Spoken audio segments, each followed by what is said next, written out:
Depuis le début des soulèvements dans les régions anglophones du Cameroun, le gouvernement a pris plusieurs mesures visant à résoudre la crise. La traduction en langue anglaise des actes uniformes de l'OHADA et le recrutement de 1000 enseignants anglophones dans la fonction publique ont été les premières réponses. En plus, la constitution des comités ad hoc chargés de proposer des solutions aux problèmes des syndicats anglophones, tout comme la création le 23 janvier 2017 d'une commission nationale pour la promotion du bilinguisme et du multiculturalisme, témoignent de la volonté du chef de l'État d'instaurer une plateforme de dialogue, gage d'une solution durable aux revendications dans la zone anglophone.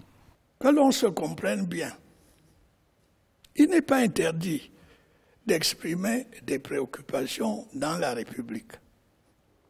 En revanche, rien de grand ne peut se construire dans la surenchère verbale, la violence de rue et le défi à l'autorité. Seul le dialogue serein permet de trouver et d'apporter des solutions durables aux problèmes. Dois-je le redire, le Cameroun est un et indivisible. Il le demeurera. Autre mesure prise par le gouvernement, l'arrêt le 30 août 2017 des poursuites judiciaires contre les leaders de la crise anglophone. Un geste d'apaisement pour les autorités à l'endroit des régions anglophones. À Bamenda et à Boya, on avait fait de la libération de ces leaders un préalable à toute perspective de sortie de crise. Malgré ces dispositions, la crise a pris un tour de plus en plus radical, avec notamment la profanation des symboles de la République et un appel à la sécession. Il n'y a pas de mesure appropriée qui a été prise. J'en veux pour preuve la crise perdure, elle existe toujours.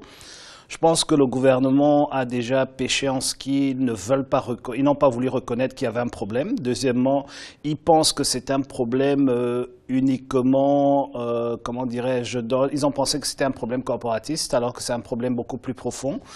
Et troisièmement, comme je le dis, ils appellent ça une crise anglophone, mais au fait c'est une crise camerounaise.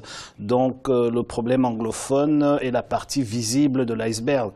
Les régions anglophones du Cameroun sont paralysées depuis octobre 2016. Les manifestations au départ corporatistes se sont mutées en des revendications politiques. Si le gouvernement reste ferme sur le caractère unitaire de la forme de l'État, la classe politique anglophone est aujourd'hui divisée. Une frange prend le retour au fédéralisme et une minorité appelle à la sécession.